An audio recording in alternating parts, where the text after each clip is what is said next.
So Shasan is the part one, but this is another universe altogether of board games, because you're telling me there's now a sequel to this. Yes. You know, really coming in hot on the success of this game, and Yeah. it's called Azadi. Yes. What is the difference in Azadi and Shasan? Uh, As an end user. Shasan is simplistic in a certain way that we're all politicians fighting each other. But that's not how modern politics or politics of the past has worked. Mr. Thackeray was here earlier talking about the alliance, and Rahul was asking him about how an alliance like that could be unstable. Unstable alliances is the history of the world. Shasan Azadi is a semi-cooperative game, which means and it's set in freedom struggles across history. You have the American Revolution, you have the Indian freedom struggle, you have the Tahrir Square revolutions of 2011, where everyone is working together to fight off the imperials or the colonizers, very well knowing that once they do leave, only one of us becomes the leader. Now, if you know that, what does your coalition look like? What does your collaboration look like? Sure. And that is the fundamental question and the emotional ask of Shasan Azadi. When you know only one of you will win, will you still collaborate to make the world a better place? You know, a lot of people raise their hands in terms of your Kickstarter crowdfunding abilities. A lot of people are willing to empty their pockets for your next project. But I'll tell you something. Did you learn a lot of this from your creative inclination? Perhaps Ship of Thesis was one of the best crowdfunded projects that I've ever heard of. All of us creatively were contributing to the output. Yeah. Were a lot of these learnings from your filmmaking days into what you're doing now with games? I think it's the ethos of the entire studio, the ethos of all what we do together. We believe that the audience is much smarter than big conglomerates allow them to think, and we respect their intelligence, and we go out there and we create work that we really, really think that they want. And over the last decade, we have been proven right every time. There's a huge market that India has untapped, which is exporting content to the world at large. 80% of Shasan's players don't come from India. They are non-diaspora North Americans. All right. Why is that happening? Why is it that we are not exporting more content? Why do we only export technology backend out of India? Why don't we export culture? That is what we are trying to do.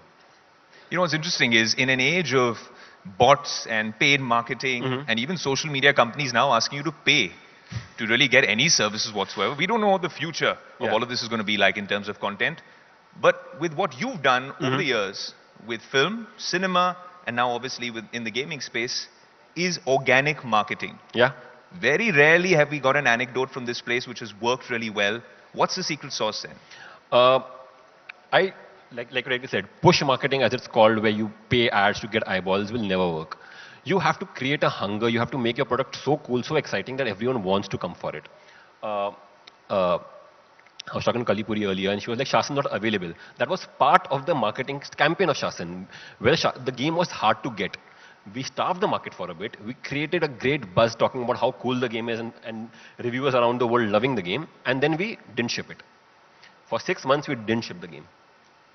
Suddenly, everyone wanted it. And then we flooded the market.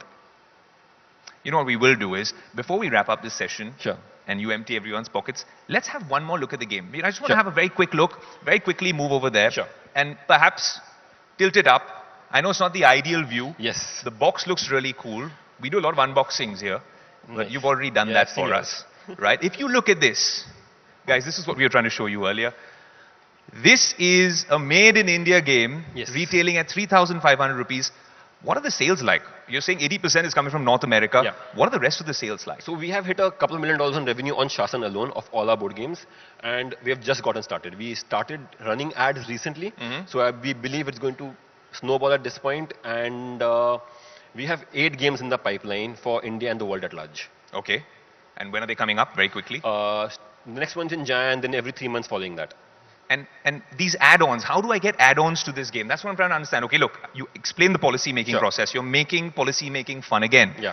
How do I get add-ons and make this cooler? Like, how is this a living game, which is a SaaS model like you spoke about? So you ship, when you buy the game, we ship with one campaign. You can go online, buy as many campaigns as you like. And then follow that up with more game modes, with Shasan Azadi, with a bunch of other things. Okay. And what is the one cheat code that I can really beat you at this game with? Trust no one.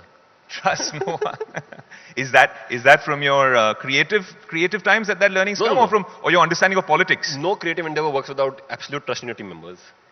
But this comes from my understanding that if you're playing a zero-sum game, a game where only one person wins, you have to keep your interest at heart. You have to keep your interest at heart. Are you giving everyone in the audience a free box of Shasan? Is that what the plan is? I wish I could. Maybe next time. Okay, guys, he's going to be here as well. A huge round of applause for this absolute rock star, Zain Memon. And I will now hand it over to... Can we leave the game on stage? Yeah. Preeti, can we leave the game on stage? It might be a little awkward for next panel. Maybe for the next panel. Ladies and gentlemen, Zain Memon. Thank you.